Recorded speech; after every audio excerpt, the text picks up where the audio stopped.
Então, a primeira coisa que eu tenho que aprender, qualquer história, olha, eu dei exemplo dos egípcios, da Grécia, qualquer história passada é um quebra-cabeça de 10 mil peças, das quais só sobraram as 200.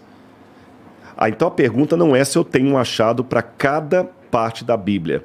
A pergunta é, por amostragem, o que se descobriu confirma a história bíblica ou desmente? E a resposta para mim está na letra A, confirma. A maioria das coisas encontradas? A maioria das coisas encontradas. Jesus... Agora, olha que curioso. Vou dar um exemplo a você do preconceito. Um dos maiores gênios que já surgiram aí, na vida, um matemático, inclusive ganhou o prêmio Nobel, foi Bertrand Russell.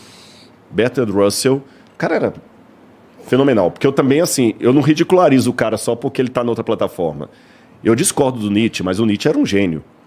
Eu discordo de Bertrand Russell, eu discordo do Freud, mas o Freud, quando ele falou do inconsciente ali, ele deu um... E eu sei separar as coisas, sabe? Eu sei separar. Se aqui tivesse uma coxinha de carne de porco, eu não ia comer, mas eu não vou agora demonizar a sua coxinha. Eu tiro aquela e como essa aqui, beleza? Então, o Bertrand Russell, para matemática, ele realmente fez um... Mas ele era ateu. E ele escreveu um livro, Why I'm Not a Christian, porque eu não sou um cristão. E ele dizia, mas ele era ferino contra a fé, contra a religião e com argumentos, porque o cara era, pô... Aí ele pegou e escreveu, o único homem que a gente deveria valorizar seria Pitágoras. O mundo deveria reverenciar Pitágoras e não Jesus. Porque Jesus é um mito, Pitágoras deixou um legado. Agora, ao mesmo tempo que era um gênio, culto, ganhou o prêmio Nobel na área de matemática, com todo respeito, que asneira Bertrand Russell disse. Sabe por quê? Se você for checar a um especialista em história grega, nós não temos nem certeza se Pitágoras existiu. E o famoso teorema que leva o nome dele já era usado pelos gregos, pelos egípcios, séculos antes dele. Até o título Teorema de Pitágoras é um mito. Porque não existe nenhuma... E se tiver um matemático não assistindo, ele pode falar se eu estou falando bobagem ou não. Não existe nenhuma confirmação arqueológica, histórica, que Pitágoras sistematizou o famoso Teorema de Pitágoras. E os egípcios já usavam na sua engenharia antes, na sua engenharia e tudo mais. E até hoje eu não vejo nenhum matemático ateu pedindo desculpas por falar do Teorema de Pitágoras. E até se Pitágoras existiu, se ele existiu, eu acredito que ele existiu, o máximo que a gente sabe é que talvez ele foi um cara mais místico do que um matemático. Agora, Jesus, eu tenho comprovação da existência de Jesus em Flávio Josefo, Tácito, Suetônio, só para citar alguns. O que são isso? O que são essas coisas que você citou?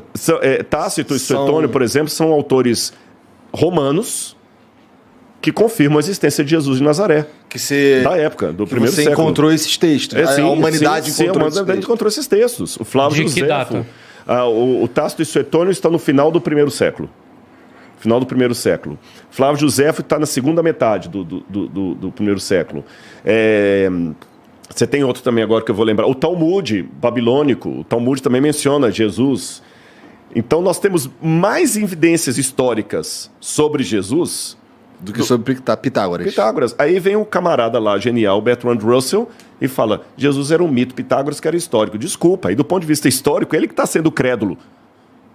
Aí eu não tenho fé suficiente para ser um ateu. Você entendeu? Nesse sentido, eu não tenho. Aí o pessoal, o que acontece? O problema é que o pessoal, às vezes, coloca a Bíblia como sendo uma coisa ridicularizada, é coisa besteira, é só crente. Eles pensam sempre no crente como aquele gado. Não é, gente. E vou mais além. Vou comparar Jesus com Alexandre o Grande. Eu, particularmente, acredito que o Evangelho de Marcos foi composto por volta do ano 50. Eu tenho evidências da papirologia, não vou destrinchá-las aqui por questão de tempo, mas mesmo aqueles que colocam os evangelhos todos depois do ano 70, eu coloco como sendo anterior ao ano 50, 60.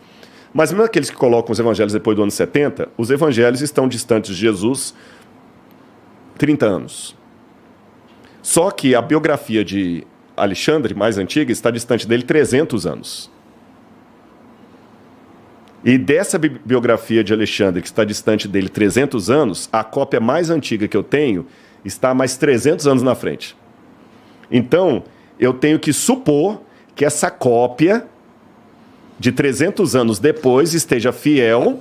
A última coisa que vocês ouviram e torcer para isso ser fiel então, à vida dele. Exatamente. Agora, os evangelhos estão distantes de Jesus apenas algumas décadas. E você pega o fragmento do Evangelho de João, o papiro, o P52, se eu não me engano, que é nossa, fugiu agora. Daqui a pouco eu vou lembrar. É um texto de João, do Evangelho de João, que data aproximadamente do ano 130. Ele está distante do original de João apenas uns 30 anos. Olha a diferença. Nossa, a gente fugiu agora.